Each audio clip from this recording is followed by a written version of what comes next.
Hari Om, Bhagavad Gita, chapter 14, verse 15. Kshetra Kshetranya Vibhaga Yoga. In the last verse, Bhagwan Krishna said, Brahmam appears as if it is possessing the sense organs, but it is free from sense organs. It is unattached with everything, but it is the substratum for all. Brahmam is free from the three gunas, sattva, rajas, and tamas, but it appears to be experiencing those gunas.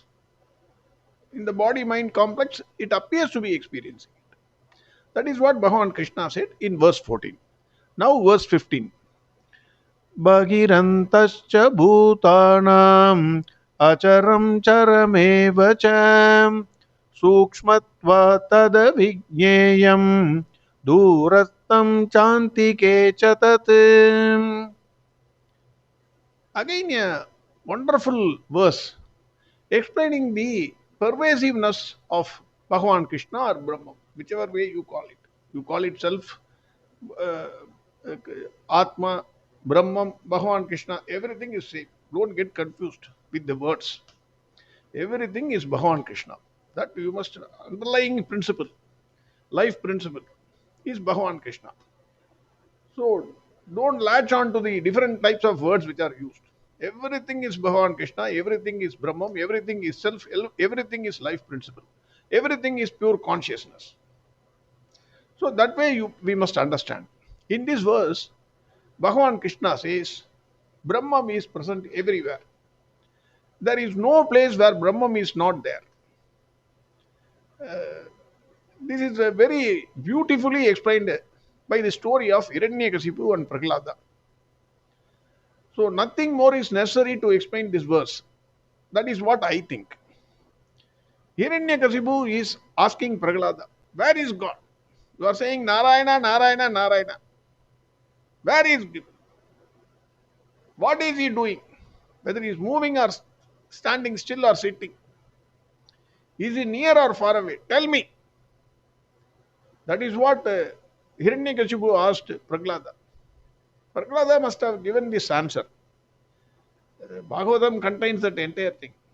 But I am just making it into one sentence. He is saying, he must have said, he is inside you and outside you. He is non-moving and also moving.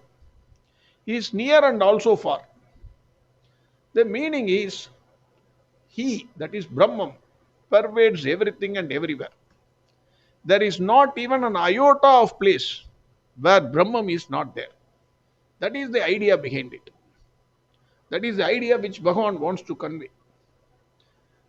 Bhagirantascha, he is outside of you and also inside of you. Bhagir anta. Acharam charamevacha.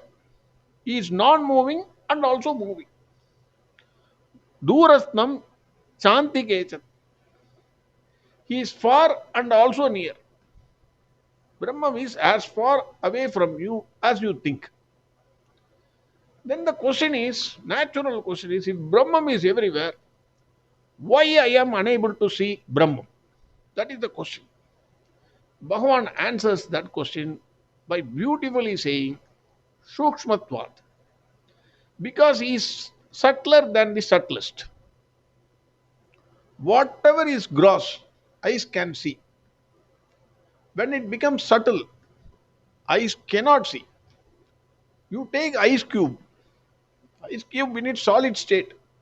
You can see, touch, feel, lift it also. It may have some weight also. Melt it into water, still you can see. Semi-solid form.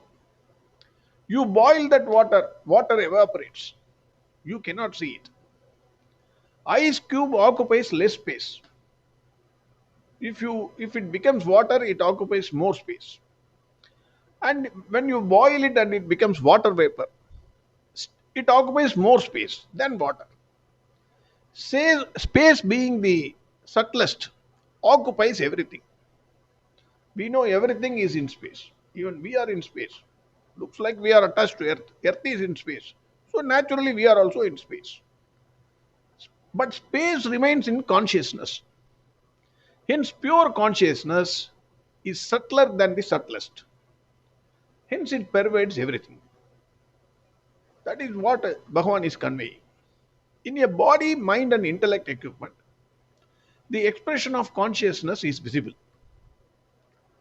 Swami Chinmayananda says it is like sound converted into electrical waves. Everywhere these electrical waves are there, but only through an instrument called radio. It expresses itself out. Similarly, Brahman is present everywhere. Only in a living being, it expresses itself out. That is what he says. Consciousness is present in inert as well as sentient things. It is not that in inert matter there is no consciousness. He says in inert also it is there. Nothing is away from consciousness. Pure consciousness, Brahmam. Swami Chinmayananda says this phrase is explained as unmoving and yet moving. This is one of the interesting explanations. Brahman is unmoving and yet moving. That is, there is no place where consciousness is not there. It is full of consciousness. So it cannot move. You take a jar, fill it up with sand completely to the brim, and then you shake it, it cannot move. It's full. But how the Brahma moves then? Yet conditioned by body mind equipment, it appears as though it is moving. In us, we are moving. So Brahman is moving also. So it's a Bhagavan says unmoving and yet moving. The concept of far and near will come into play only with reference to objects of this world. You can say this book is here, this pencil is there. Something with reference to some object you can say. Consciousness being subject and present everywhere, it can only be said to be everywhere. That is near, closest to you, your own Atma. And far, it is farthest to you as far as space. If you think it is not within you and far away from you, whatever distance you are saying, looking at, that much distance it is there. The idea is Brahman is present everywhere. There is nothing that is separate from Brahman. There is no place which is not occupied by Brahman. That is what Bhagavan conveys in this verse. Verse 15 again. Bhagirantascha bhutanam acharam charameva cha sukshmatva tada vigneyam durastam chantike cha tat. Next verse we will see tomorrow. Harihom Sarvam Krishnarpanamastu.